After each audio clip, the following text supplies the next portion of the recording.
Well, next Tuesday, on the 6th of October, the Australian government will be releasing its long-awaited and delayed 2021 budget. Now, the budget, of course, is always of interest to Australia's real estate industry, but this year's could have special significance. This is because some people tip that the government may make major announcements which impact on retirement income policy and over 50s housing, which could have a major flip-on effect to the entire property industry. Well, to take us through the details is Mark Scelsey, who's the editor of Australia's leading over 50s property portal, downsizing.com.au. Welcome to the show, Mark. Thank you, Chris, and thank you for having me on the show. Yeah, we think it's probably going to be quite an interesting budget, but let's wait and see, basically. Now, I know that you've just written this week on downsizing.com.au that the government may release a review of the retirement income system. Why should the property industry and potential buyers and sellers care about this? So, Chris, in answering that question, the first thing I'd say is that it's probably worth just having a look at Australia's issue with underutilised and unoccupied property. So this is an issue right across Australia. And in fact, you may be interested to know that about 6 out of 10 properties across Australia with households over the age of 55 have 2 or more spare bedrooms. So across Australia, what this means is we've got anywhere between 4 to 7 million empty bedrooms across Australia. So this is a major issue. It's a major issue because those properties could actually be put back on the market. They could be being occupied by younger families. And as well, a lot of people really in that age bracket, they should be basically looking at moving into safer properties that are suitable for older Australians and in communities where they can be supported and amongst friends and like-minded individuals. So what's this got to do with the budget? Well, it's got a lot to do with the budget because last year in September, the Australian government announced a review of the retirement income system here in Australia. And that report was given to the Australian government in July.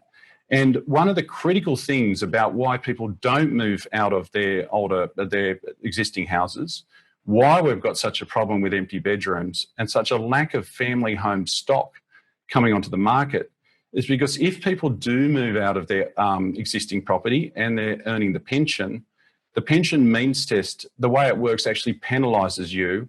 And if you release equity from your home, when you sell it, you basically have faced the prospect of losing the pension or getting a reduced pension. And the evidence is that this is stopping anywhere between 1 in 3 and 1 in 4 Australians over the age of 65 from selling their existing family home. And this is causing a major issue with a lack of family homes coming onto the market, and it's causing a lack of housing utilisation, which is probably forcing up prices and supply. So the hope is that next Tuesday, the expectation from many pundits is that next Tuesday, the Australian government will release its review into retirement incomes. And as part of that, it's under pressure from people like National Seniors, which is a major seniors advocacy group, to introduce a universal pension and to scrap means testing. And this could be a revolution for the Australian property industry, for agents, could be a revolution for younger families who can now access these properties, and a revolution for older Australians. In fact, for everyone and anyone in Australia who's involved in the property industry. Now, I know they talked about this a couple of years ago when it came to government housing, and they were saying that some people that have been in government housing, they might have had 3 or 4 bedroom house, now the kids are left home. And obviously those older parents don't want to leave the family home that they've been in. Obviously this is a slightly different thing. But I guess looking at the market with COVID at the moment is, even though if I'm looking for a property, I could see that as a massive incentive because more properties are going to come on the market. Could that be seen as a bad thing for the government to do though? Because if there's more properties on the market, potentially then the prices fall, which is good for the buyers, but not good for the sellers and people with an existing mortgage. Well, I wouldn't know of a real estate agent across Australia, Chris, that wouldn't complain about more large, beautiful family homes coming on the market. The bottom line is that we have an issue in Australia. I don't think anyone can argue having existing housing stock sitting there with bedrooms that are unoccupied and unused is in the national interest. Yes, of course, more family homes coming onto the market could potentially have an impact on housing prices because we are, as you've indicated, in this post-COVID period. But Chris, that's got to be outweighed by the major benefits across Australia from allowing younger families, which is what we want them to do. We want people to start families. We want people to be able to access these homes. And we want economic activity. We want homes to be bought and sold. There are so many barriers to buying and selling a home in Australia. The other big issue, of course, that's stopping older Australians from selling their home and moving into better age-appropriate accommodation is stamp duty. That even gets me started on that one as well, Chris. So you've got to sing my tune here. This is a good thing, and you've got to be a believer, Chris. Oh, look, I'm definitely not saying it's right or wrong. It's more just debating the issue. And I guess, look, if we're going to change something in the budget and we're dealing with a whole bunch of politicians, no matter how good an idea is, there's always someone fighting the other counter-argument. So what are the counter-arguments for them not to do this? Yeah, Chris, you're clearly on the money there. I mean, there's no such thing as a pure policy idea that we all agree with. And look, obviously, the concept of doing away with means testing of the pension means that people could potentially sell their Point Piper home or the Toorak home or their Gold Coast mansion, and they could collect all that money and they could still continue to get the pension. Now, this is something that could attract negative attention, because people could say it's not fair that those people still get the pension. And that's why some people have actually been talking about a much tougher system where you don't actually even get the pension if you own your own property. I think that would be something that Australian people would rebel against. But I do agree with you, Chris, there is something that needs to be solved here. And just as a thought there as well, in 2013, the former Rudd government dipped its toe into the water in this issue by actually announcing a trial where you could release $200,000 of equity from selling the family home and you would still be able to keep the pension. Now, it is possible. Now, that was never implemented because the Abbott government came in 2014, had an austerity budget, and because of the slight costs, and that's the other issue, there could be costs involved with this, the Abbott government scrapped the scheme.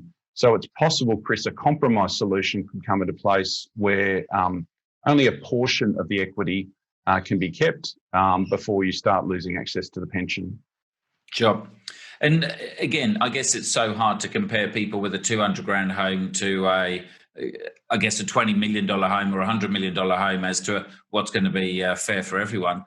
I mean, another thing that we've seen over the last few years is the government handing out cash, whether it's for like the baby bonus or the first homeowner grants or the free stamp duty.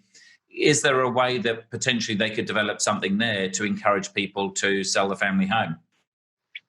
Yeah, so Chris, you may be interested to know that basically, of course, as you know, in June, the Australian government released the $25,000 home builder scheme. So this was designed to stimulate the post-COVID economy, and that money could be used to build a new home, or it could be used to renovate an existing home up to $750,000. Now, there's been a lot of concern that funding has not been available for over 50s properties, things like residential land lease communities, things like retirement villages. And again, it's another reason why people in that age bracket are often just simply much happier to just sit in their existing home, no matter how less suitable it is. And there is a lot of pressure from the over 50s housing industry to make that $25,000 available for different property types. I think we've got to realise in Australia, people just think there's homes, apartments, and you either buy or you rent.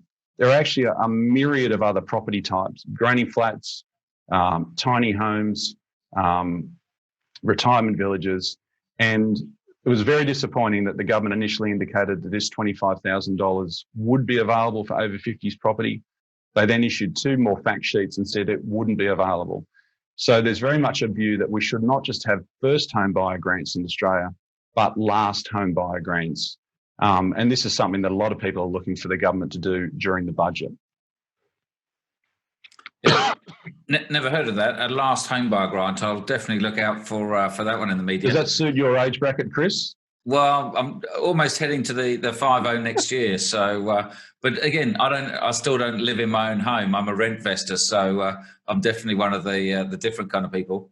But look, I mean, granny flats is a big subject, and again, that's probably been around for a decade or so.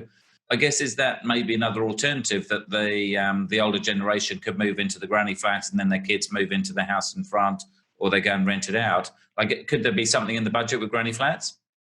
Well, this is where I'm really looking forward to this budget, Chris. I may be incredibly disappointed next Tuesday, but my spidey sense is telling me that there could be something really in there, basically. And just to let you know that in 2018, the Australian government asked an organisation called the Board of Taxation, which is basically an expert advisory board for the government on taxation issues. It asked them to examine granny flats. And what the issue with granny flats is that if you don't, pardon me, if you don't set up the arrangement properly, you actually can cause your family home to be subject to capital gains tax. So what's been happening is that a lot of people have actually been building a granny flat, putting their mum and dad in there, and then not signing any agreement with mum and dad to avoid having to pay tax. Now, the problem with that is that mum and dad, potentially, there could be elder abuse. They could actually be turfed out by the homeowner. And that is a significant issue that the government wants to look at.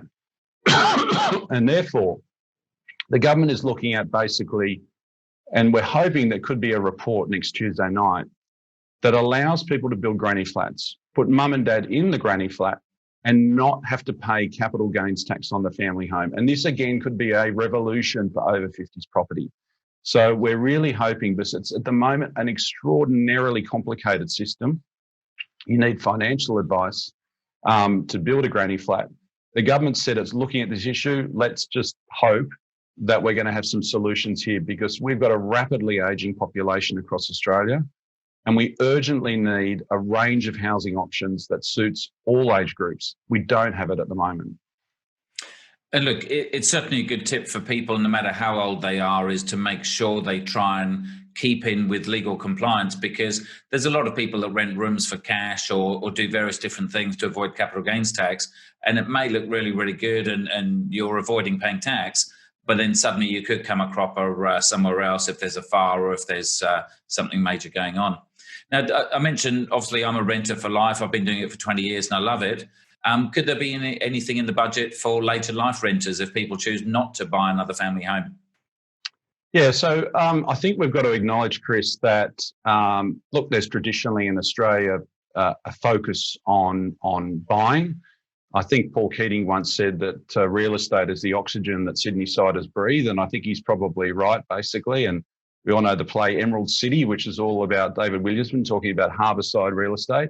But let's be honest, renting is now a huge part of Australians living and going to become stronger over time. You've just had Mirvac announce a build to rent option, and they're targeting downsizers to move into that. We've got all sorts of new interesting co-living options. So I think you'll find it's actually said that basically currently there's about 250,000 Australians over the age of 65 who are renting, and that's going to double by 2031. So more Australians will be renting. The problem at the moment, the way the Commonwealth rent assistance works, doesn't matter if you're in Sydney or Broken Hill, you get the same amount of money. That is not sustainable. It doesn't allow people to stay in the neighbourhoods that they grew up. And there's a lot of people really hoping that there's a review of this system to allow a much fairer system to allow people to move around, to stay in their existing communities, because a one-size-fits-all system, I think we'd all agree, just doesn't work in Australia. Yeah, 100%. Well, it'll be very interesting to see what happens on Tuesday, and certainly we'll look at getting you on again if we've got some certain changes there. So Mark Scelsey, and check out downsizing.com.au for more information if you're looking at the over 55s. Thanks for joining us. Thank you, Chris. For joining us on the show. And if you'd like to know more about renovating your home, buying or selling investment property, just remember you can download my book, The Effortless Empire, absolutely free. Just go to yourempire.com.au I hope you've enjoyed the show, and I look forward to seeing you again next week.